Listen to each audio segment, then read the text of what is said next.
Souvent dénigrée dans son principe comme dans ses modalités d'application, l'idée d'un revenu minimum pour tous a refait surface durant la crise de Covid-19, tant les situations de précarité se sont multipliées, notamment chez les travailleurs indépendants, souvent privés de filets de sécurité.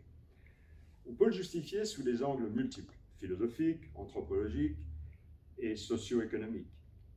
Aide sociale inconditionnelle pour certains, droit reflétant l'exploitation des biens communs pour d'autres, on y reviendra. Il est pour beaucoup un vecteur de liberté individuelle, de prise de risque et d'épanouissement. Instaurer un revenu universel ne consiste pas du tout à dire « on vous donne un chèque et maintenant débrouillez-vous ». Il s'agit de rendre l'aide sociale plus juste et plus efficace, pas de désengager l'État. Hayek est très proche de John Rawls lorsqu'il postule qu'une assurance sociale minimale peut être un facteur d'efficacité sociale et économique dès lors qu'une société a atteint un certain degré de développement. Je cite, « L'assurance d'un certain revenu minimum pour tous, une espèce de plancher au-dessous duquel personne ne devrait tomber même lorsqu'il n'arrive pas à se suffire, apparaît non seulement comme une protection tout à fait légitime contre un risque commun à tous, mais un élément nécessaire de la grande société dans laquelle l'individu n'a plus de demande spécifique pour les membres d'une communauté particulière dans laquelle il est né. » Fin de citation.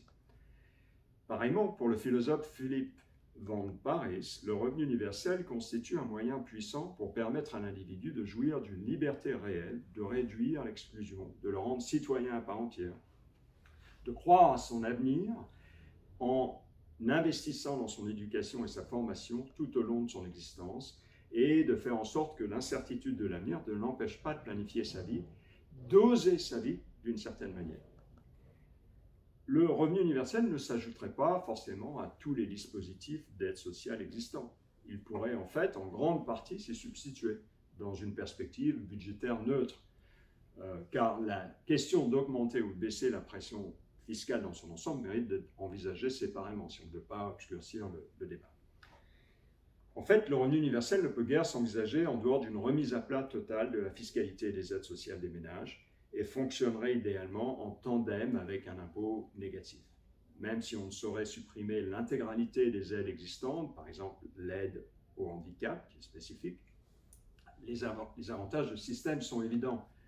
Il serait plus incitatif au travail, puisqu'une tranche d'impôt négatif veut dire que jusqu'à un certain niveau de revenu, tout euro gagné entraîne une nouvelle aide de l'État. C'est le travailler plus pour gagner plus, si on peut dire. Il éviterait, le revenu universel, ce qu'on appelle les trappes à inactivité, c'est-à-dire les situations où l'individu est dissuadé de rechercher un travail lorsqu'il conduit à percevoir des revenus moindres que le niveau de l'aide sociale. De sorte que la crainte que le revenu universel ne transforme les nouvelles générations en assistés paresseux n'est guère fondée.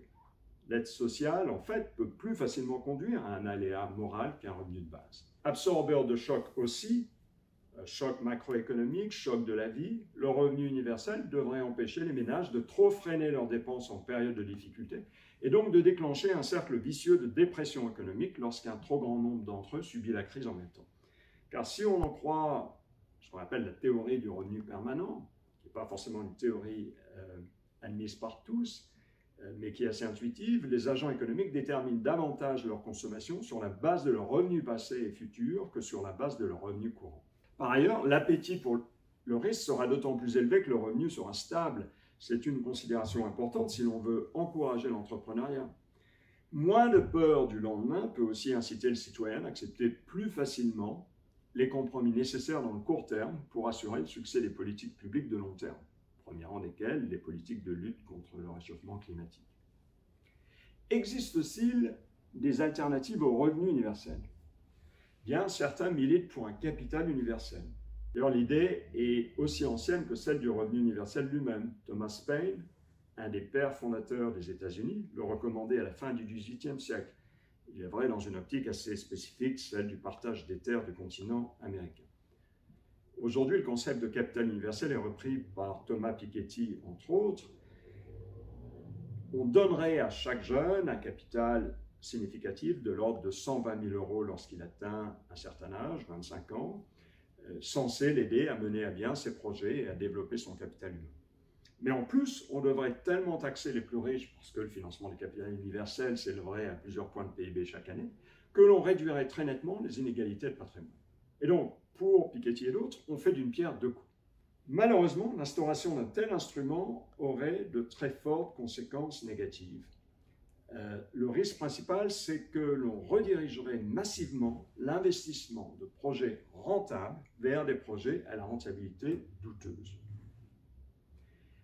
Et si l'objectif est de susciter des vocations d'entrepreneurs, les marchés sont déjà là pour financer les projets qu'ils jugeront rentables. Sans parler de la difficulté à aider les bénéficiaires de ce capital dans la gestion au jour le jour. Bref, c'est une idée généreuse, mais peu réaliste. Une dernière question importante, est-il pertinent de distribuer le même montant de revenu universel tout au long de la vie et le même montant pour tous? Par exemple, est-ce que ceux dont l'espérance de vie est plus faible ne devraient pas toucher plus puisqu'ils le toucheront moins longtemps? C'est une question importante d'équité. Faut-il aussi procéder à des ajustements tout au long de la vie en fonction des besoins en capital humain notamment? Ces questions qui se posent également dans le contexte des retraites sont d'une complexité extrême, mais il serait intellectuellement malhonnête d'en faire un argument contre le revenu universel. En réalité, elles sont consubstantielles à tout débat sur la place de l'aide sociale dans la société moderne. Le revenu universel ne peut cependant pas se substituer à toutes les aides de l'État. C'est vrai du handicap, on l'a déjà mentionné. C'est vrai aussi des situations de crise qui demandent un calibrage et un ciblage précis de l'aide publique. Le calibrage, c'est le montant de l'aide. Le ciblage, c'est qui bénéficie de l'aide. Par exemple, en direction des personnes qui font un usage professionnel de leur véhicule en cas de forte hausse du prix des carburants.